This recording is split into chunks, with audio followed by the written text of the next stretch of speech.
Hello, everyone. My name is Sarah Avery, and I am the Executive Director of Quanta Change. Thank you so much for joining me today. Today what I want to talk about is positive thinking and how I have seen that over the past 22 years of my practice, how I've seen it working or not, and what can maybe work better instead. So maybe you've heard some of these phrases that are kind of about this whole positive thinking thing. Change your thoughts, change your life. Just think positively and things will work out great. Maybe thoughts become things. This really has been a paradigm for quite some time that your thinking is primary, it comes first. And as long as you really shift your thinking into a good place, that can bring about good outcomes in your life. In other words, that your thinking, your thoughts are the generating force in your life. So let's dig into that a bit. So have you worked with this concept somehow? Have you been doing that for a while? Has it worked? Has it helped you feel better? Has it helped your life work better in some way? That's great. If so, that's fantastic. You should always find what works for you and stick with it as long as it works for you. But maybe if this has worked well for you, maybe you're a little mystified because maybe you have a friend or maybe you have a relative who's also tried positive thinking and it doesn't seem to work for them at all. And you're thinking, whoa, what is that about? So if that's the case, I think I might be able to demystify that for you a bit today. But if positive thinking, if that's something you've tried and it hasn't worked for you, maybe you're thinking, whoa, wait a second, it worked great for my friend. It doesn't work for me at all. There must be something wrong with me. That's not the case. That's not it at all. It's not that you haven't worked hard enough. It's not that you haven't tried hard enough. It's not that you haven't found the right maybe journaling technique or the right affirmations technique. The reason it hasn't worked for you is because positive thinking can't get rid of the learned distress that is actually the automatic generating force behind all of your negative situations, relationships, conditions, moments, interactions, and thoughts, actually. So learned distress is the quanta change term for the feeling that you absorbed very early in life that there's something wrong with you being just the way that you are. You absorbed that from how the people around you felt about being themselves, and you absorb this all before the age of 2.5 years old. 2.5 years old is when your rational thinking brain starts to develop. So you absorbed all of this before you even had a thinking brain.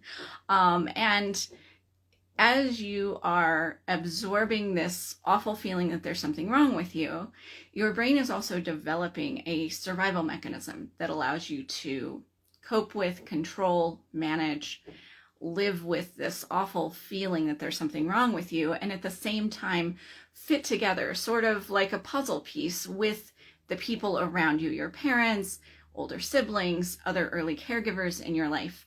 And there are 6 patterns of learned distress plus survival mechanism. And at the end of the video, I'll tell you what they are and how you can find out for free which one of these patterns you have. But for right now, what I want to say about that is that no matter which one of these 6 patterns you have, your learned distress plus that survival mechanism is stored in your sense of self that, like I said, is put into place by the time you're 2.5 years old. And it stores how you feel across the board, good or bad. And from that point forward, it becomes the automatic generating force, like I said, behind everything that's going on in your life, including what you're thinking once you're able to think after the age of 2.5. So there are 2 basic categories. Among these 6, there are kind of 2 categories in terms of what we're talking about today. One of those categories of learned distress and survival mechanism is a survival mechanism that keeps learned distress very tightly under control And the other is the type that in which learned distress is out on the surface. It's kind of hanging out for everyone to see. That's learned distress is out there on the surface. You're feeling it. You're immersed in it. Maybe you feel it all the time. So, and let me say, you can be a combination of these two. You might have a part of your life, like say your relationships, learned distress is under control. That part of your life works pretty well. Maybe the part of your life in which you're trying to get things done, you're trying to achieve goals. Maybe the learned distress is really out there and you're feeling it, feeling dragged back by it, and you have trouble achieving and having things go well in that area. Or it could be exactly the opposite of that. But so you can be a combination or across the board. Things can either be out of control or really out there. So in terms of positive thinking, in thinking about these categories, the first type where learned distress is pretty well under control, positive thinking can work well, or at least seem to work well for a long time. And, learned distress, the feeling that there's something wrong with you, is under control. And on top of that, your survival mechanism gives you a way to either kind of lean out there over nothing and just make good things happen, or at the very least, just sort of help you keep everything going the right way. As long as you do the right things, things work out the right way, the way they're supposed to, as long as you kind of keep it all under control. So it actually takes a lot of energy from your sense of self to maintain all of that, to maintain the control and to keep making good things happen. But usually people for a very long time who have that pattern really aren't aware of the amount of energy, the amount of work it takes to keep learned distress under control, to keep making all the good things happen in their lives. So if, it may be that if you're this type of pattern, you're sitting here thinking, maybe I don't have learned distress, or maybe I feel learned distress every once in a while. It kind of pops up out of nowhere and then it's back under control and I'm fine and I don't really feel it. And I don't think it's that big a factor in my life. That may be your experience, and that's totally fine. So just know that that is part of having a pattern that keeps learned distress under control. So then there's this other type where learned distress is really out there, which it's not under control. Positive thinking tends not to work well at all, ever, for somebody with this type of pattern, or in the part of your pattern, if you're a combination, that you have learned distress really felt and experienced. So, and on top of that, we all have some capacity to work and make good things happen, but people with this type of pattern generally have much less capacity to do that, or they have the capacity to kind of manufacture good things out of thin air, but then pretty quickly the learned distress drags them back under and they feel like, oh, I'm into the next crisis or something like that. So those are the two types. And as you can imagine, if you're that second type where you feel learned distress, you're the person who's been nodding this whole time saying, yeah, positive thinking doesn't work. Thank you so much for saying that, Sarah. Thank you. I've been waiting for somebody to say that. I agree. So now you know these two types. So why is it that if we have this great big rational brain that was formed after the age of 2.5, that's what makes us, human beings, why is it that that big rational brain can't overcome learned distress, can't just get it out of the way, say, that was that childish thing that I absorbed early on, but hey, I don't have to do that anymore. I've got this big rational brain now. I'm going to operate from there. Why can't we do that?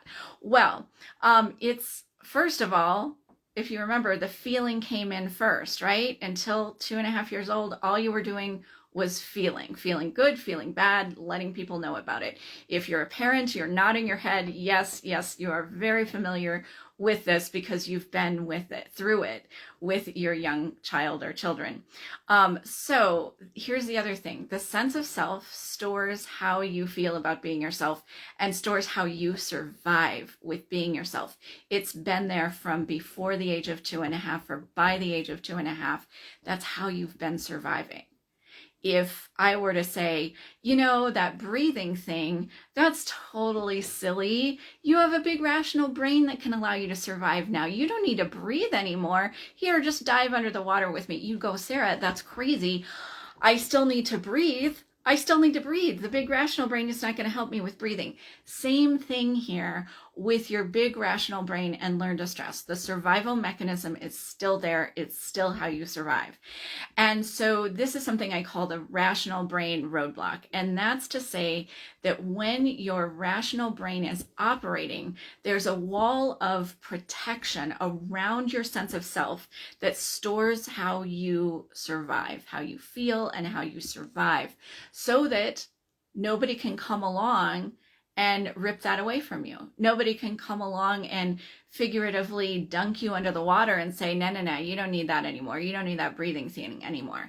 So that wall of protection, like I said, is operating when your rational brain is operating. And so the good news is that quanta change was developed to actually get the rational brain roadblock out of the way, or work with your brain while the rational brain roadblock is deactivated. So that is while you are asleep. So quanta change works with your brain during sleep for two reasons. The first is that sleep is when that rational brain is shut down entirely.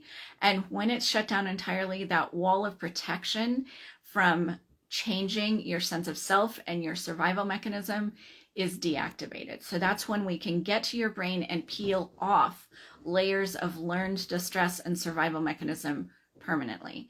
The other reason that we work with your brain during sleep is that it is when your sense of self, how you feel about being yourself, that stores your survival mechanism and learned distress. That's when your sense of self is getting recharged. So the quanta change process allows you to tell your brain while you're sleeping that you want to recharge not anymore with your learned distress. You want to recharge with your core natural well-being.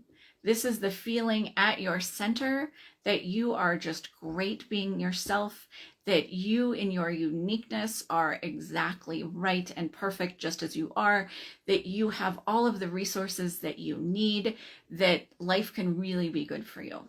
And so as you recharge over and over again now at night with well-being instead of learned distress, layers of learned distress are peeled off permanently. And as that happens, your natural well-being, that core well-being, expands to take the place that learned distress was sitting. So you feel more and more well-being, and your well-being is more and more the automatic generating force behind all of these moments in your life, all of these situations, instead of learned distress being the automatic generating force. So you feel better, your life works better. People tend to say things like, wow, I've done decades of therapy of various sorts, and for the first time, I actually feel better. This is really different. Or, you know what, that thing that I've needed to do has been sitting there for as long as I can remember. And even trying to force myself, I have not been able to do it. But I just got up and did it one day. And it was easy, and it was no big deal. Wow, I feel like a different person. Sometimes they say, my relationships have really changed. I feel different, and people are treating me differently. And I haven't said or done anything differently. It's just things have changed. So these are some things that people really experience when they go through this quanta change process and start to peel layers of learned distress off. But let me give you some more specific examples. Let me give you a couple. So one, this is a client who was really immersed in her learned distress, especially in relationships. She and I talked a lot about her sort of more public relationships, her relationships at work, or her interactions with people just in public, like at the grocery store or something. And what felt safe for her was to only stick to business, never to go anywhere beyond business, even at work, small talk, anything like that, or any kind of public interaction, say, at a bank with a bank teller or something like that. What felt safe to her was only business and nothing else. And when somebody tried to say, have a little small talk, a little banter, try and have a little interaction on the side beyond the business of whatever that relationship interaction was, she would feel extremely triggered because of trauma from her childhood. So we started working on this. And let me ask, like, does this sound familiar to you? Maybe not this specific type of feeling unsafe, but maybe do relationships feel unsafe to you in some way? Do you feel like it's not really safe to be yourself out in the world, to share who you really are? So that all is a big function of this big piece of learned distress that I lump together under the umbrella of the feeling that I don't matter, just being myself. So if this is you in some way, know that Quanta Change really can address this. So let me tell you about my client. So she started to unlearn layers of learned distress and in this arena, and she started saying really different things than I'd ever heard her say. And I had to go back and check it with her because she just off the cuff say, oh, this coworker who I've always talked about, Susie, who I've always talked about, who I can't stand because she's always trying to like be so friendly and that feels threatening to me. She and I had a great conversation the other day and it was really fun and it was just kind of cute. She was being herself and I thought, oh yeah, you're being yourself, but that's kind of cute. And I said, wait a second, that's different, right? And she said, oh yeah, that's completely different. I can't even believe that happened because never in my life would I have believed that I could feel safe just having a nice little conversation with her. Or she'd say things like, I was at the grocery store and this guy bumped into my cart and then I said something to him and then we kind of bantered back and forth and it was really fun. And I said, wow, really? Somebody bumped into your cart? And instead of feeling like you needed to protect yourself, you just sort of bantered with them and it was fun? And she said, oh yeah, that's really weird. I've never felt that way before. That is so weird, Sarah. So I hear that a lot from clients. So I want you to know that even when you have felt pretty threatened in certain situations, of course, your radar for what's safe for you stays. You get to keep that, and in fact, it usually can get enhanced as your well-being expands. So it's not like you're going to be putting yourself into truly unsafe situations and just saying, oh, it's all okay. But situations that you might or have said, I'm not sure that's actually unsafe, but I feel completely triggered. Some of that can really start to change. Or your relationships can change in different ways as you start to unlearn layers of the feeling that you don't matter, and the feeling that you do matter just for being yourself becomes this automatic generating force. So let me give you one more example here from my clientele. So this is a client, this is the type, she had the type of learned distress that's really under control, really well under control, and was the kind of person who could just sort of make everything happen. And she'd been doing that in her work for decades. She's a really accomplished professional. And initially, when I said, well, some people really start to feel like it's a lot of work to keep making things happen, to keep doing your work, maybe in her case, going into meetings with clients and making presentations and stuff like that. And she said, no, I know what I'm doing. It's not hard work. I'm not working hard. I'm not.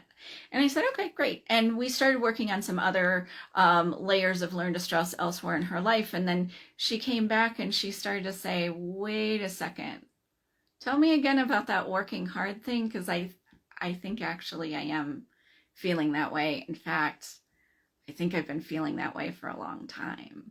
So are you somebody who's starting to feel like things in your life are actually a lot of work, and you're just starting to notice that? Like it takes a lot of energy to get up in the morning, to get things done, to maybe make your way through certain tasks.